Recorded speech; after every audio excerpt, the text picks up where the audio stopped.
Laura Ingalls Wilder would have no idea what the term rock star means, but I've come to understand since this class launched and since Pioneer Girl was published last year that no other term better expresses Wilder's status in the literary world. She inspires headlines around the world, from New York to LA, from the UK to Asia. But I've also learned firsthand that people around the globe either adore Laura Ingalls Wilder or they revile her. As we discussed in part 1 of this class when we examined Little House on the Prairie, many critics, scholars, and readers are distressed by Wilder's depiction of American Indians in her work. In their view, the Ingalls were illegal squatters on Osage land. Wilder left that detail out of Little House on the Prairie, as well as any mention of ongoing outrages, including killings, burnings, beatings, horse thefts, and grave robberies committed by white settlers such as Charles Ingalls. A reviewer of Pioneer Girl in December 2014 voices a similar view. While so many of the domestic and town details that Wilder shares are uncannily accurate, her omissions about the family's circumstances and their disregard for the indigenous people they displaced are profoundly unsettling. His review sparked an online discussion about the complexities of the American West and Wilder's depiction of it. Yet, I've also come to realize that Wilder's books, from Pioneer Girl to the Little House series, speak to people across generations and even cultures and continents. After a segment on Pioneer Girl aired on the PBS NewsHour in December, its producer sent me this email. "We got a great reception for Friday's segment. Wilder fans are mobilizing." She then forwarded a message saying that social media responses to the segment were 85% ahead of recent posts. Wilder's fans are passionate, supportive, and vocal all across the United States because Laura Ingalls Wilder is a rock star. But all of this publicity has left me with this question. Why has Wilder's work endured? Why does it continue to speak to us today, over 80 years after the first Little House book was published? Hasn't the world changed dramatically since the Great Depression and the early days of World War II? And why does a new book by Laura Ingalls Wilder make headlines around the world? Why do people care? Why is Laura Ingalls Wilder a rock star?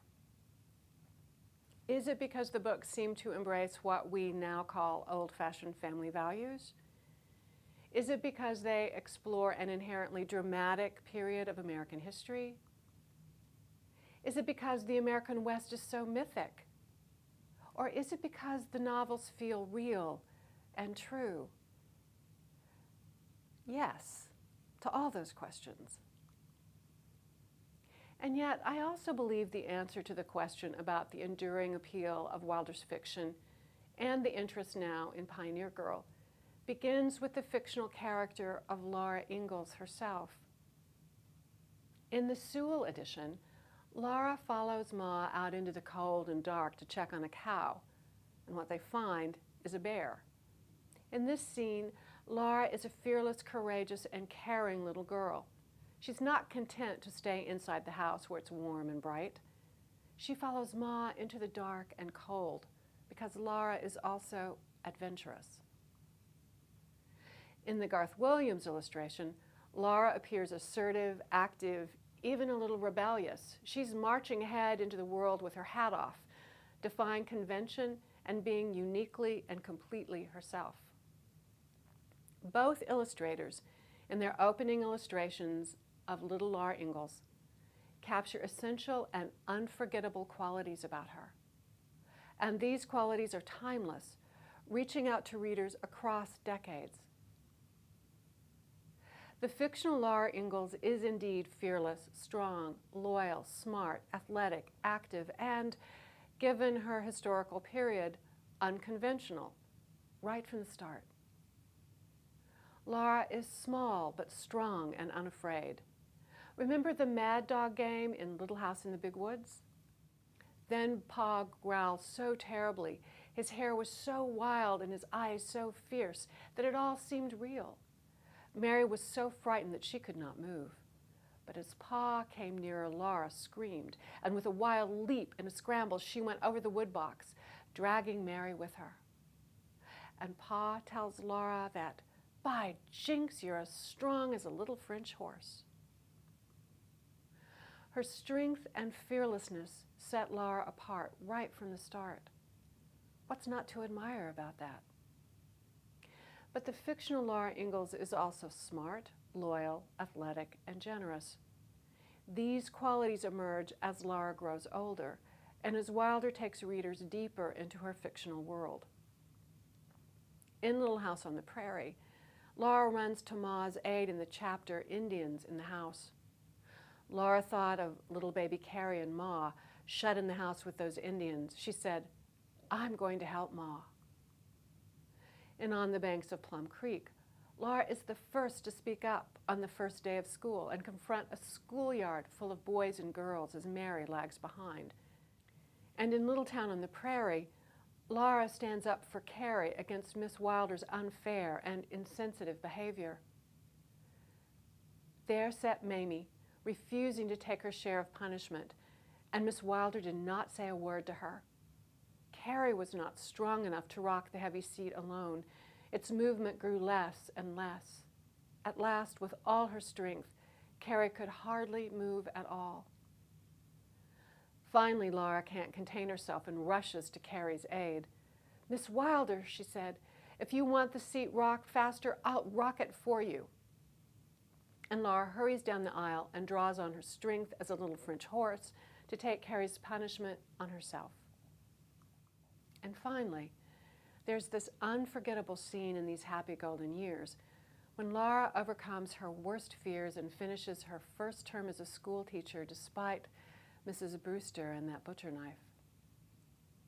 But like all truly memorable, even archetypal characters in American fiction, from Jo March to Huckleberry Finn, from Scarlett O'Hara to Katniss Everdeen, the fictional Laura Ingalls is flawed.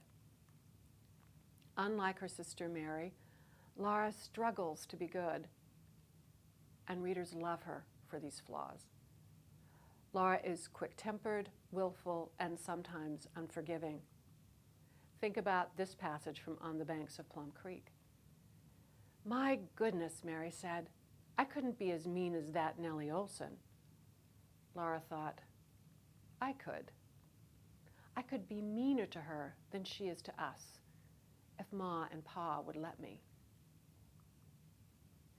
And that passage we just looked at from Little Town on the Prairie, the scene where Laura takes Carrie's punishment on herself. Laura's face flushed hot with fury. She did not even try to control her temper. She hated Miss Wilder for her unfairness and meanness. Laura could hardly control herself. A few paragraphs later, Wilder writes that Laura's fury took possession of her. She did not try to resist it. She gave way completely. Laura's fierce, quick temper combined with her intelligence makes her a rebel against conventions in big and small ways. She usually goes without a sunbonnet, a minor form of rebellion. And when she finally decides to marry, she summons all her courage and tells Almanzo that she can't agree to conventional marriage vows. "I am not going to marry you," a major form of rebellion in Laura's very conventional 19th century world. Laura Ingalls may agree to become a wife, but she won't be a conventional one. Remember this observation from an earlier lecture? Tom Sawyer and his friends drink, smoke tobacco, swear, and play truant from school. In The Wizard of Oz, Dorothy refuses to do homework for the Wicked Witch of the West, and Mary Lennox in The Secret Garden disobeys and deceives adults, finding her way not only into the Forbidden Garden, but into the room of her invalid cousin Colin, whose existence had been concealed from her. Books like these do not present child characters as perfect and obedient, but as curious, independent, and enterprising. Laura Ingalls is curious independent, and enterprising. This is one reason her story has endured and why the Little House book speaks to generations of young readers. And then there's that voice, the unique narrative voice in which Wilder relates the story of Laura Ingalls and reveals her character and her world. The voice is deceptively simple yet poetic, lyrical and personal. Think about the perfect and almost magical ending Wilder gives to Little House in the Big Woods. But Laura lay awake a little while, listening to Pa's fiddle softly playing and to the lonely sound of the wind in the big woods. She looked at Pa sitting on the bench by the hearth, the firelight gleaming on his brown hair and beard and glistening on the honey-brown fiddle. She looked at Ma, gently rocking and knitting. She thought to herself, this is now. She was glad that the cozy house and Pa and Ma and the firelight and the music were now. They could not be forgotten, she thought, because now is now. It can never be a long time ago. As a book reviewer told me recently, Wilder writes prose poems. Her narrative voice is poetry. And the writing speaks to children on one level, to adults on another. Here's another example. All morning, Pa drove steadily along the dim wagon track and nothing changed. The farther they went into the west, the smaller they seemed, and the less they seemed to be going anywhere. The wind blew the grass always with the same endless rippling. The horses' feet and the wheels going over the grass made always the same sound. The jiggling of the board seat was always the same jiggling. Laura thought they might go on forever, yet always be in the same changeless place that would not even know they were there. A deceptively simple passage, and yet it captures the landscape, atmosphere, and sheer expanse of the Great Plains. Young readers, however, may simply take away that sense of boredom that inevitably comes with long road trips. Their reading of that passage could be totally different than ours now as adults. So the passage works on multiple levels. Furthermore, Wilder's narrative voice ages along with her main character, and this is a major artistic achievement. The changes in character and voice are subtle, credible, so subtle and credible that Laura's character and the narrative voice relaying her story seems consistent all the way through the series. But think about it. Little House in the Big Woods begins with the lines, "Once upon a time," and yet by the time readers reach "By the Shores of Silver Lake," Laura is a teenager, and the voice relating her story is older too. Laura was washing the dishes one morning when old Jack, lying in the sunshine on the doorstep, growled to tell her that someone was coming. She looked out and saw a buggy crossing the gravelly ford of Plum Creek. "Ma," she said, "it's a strange woman coming." Ma sighed. She was ashamed of the untidy house, and so was Laura. But Ma was too weak, and Laura was too tired, and they were too sad to care very much. Most readers who fall under Wilder's spell feel as if her writing speaks directly and personally to them, that they have not just a connection to the fictional Laura Ingalls and her story, but a deep and abiding connection to Laura Ingalls Wilder herself, the author and woman. Somehow, Wilder's work seems to invite readers into her life. She seems more like an old friend than an important and enduring author. In other words, that narrative voice breaks down the barrier between writer and reader, between the reality of the printed page and the imagined world that exists beyond it. Recently, I heard an interview on NPR about Suzanne Collins' dystopian young adult series, The Hunger Games, and how the books appeal to an enormous cross-section of readers. The novels speak to both conservatives and liberals, Readers from both political perspectives find meaning and validation for their ideas in Collins' work. What's really interesting, too, is that Suzanne Collins, the author of The Hunger Games, has matched great symbols that are so attractive to people and so leap out of their context that people want to adopt them. The same can be said of Wilder's books.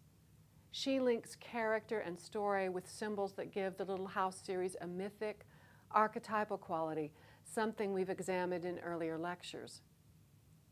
But beyond that, Wilder's unique narrative voice gives readers room to grow and breathe and think. They find their own unique interpretations, ideas, feelings, and attitudes about life, history, family, faith, gender, and culture within the pages of her books. Readers can bring their own experiences to Wilder's novels and find validation there, or conversely find new ideas and attitudes within, around, and underneath the text. Perhaps that's why Wilder's work remains relevant, enduring, controversial, and important.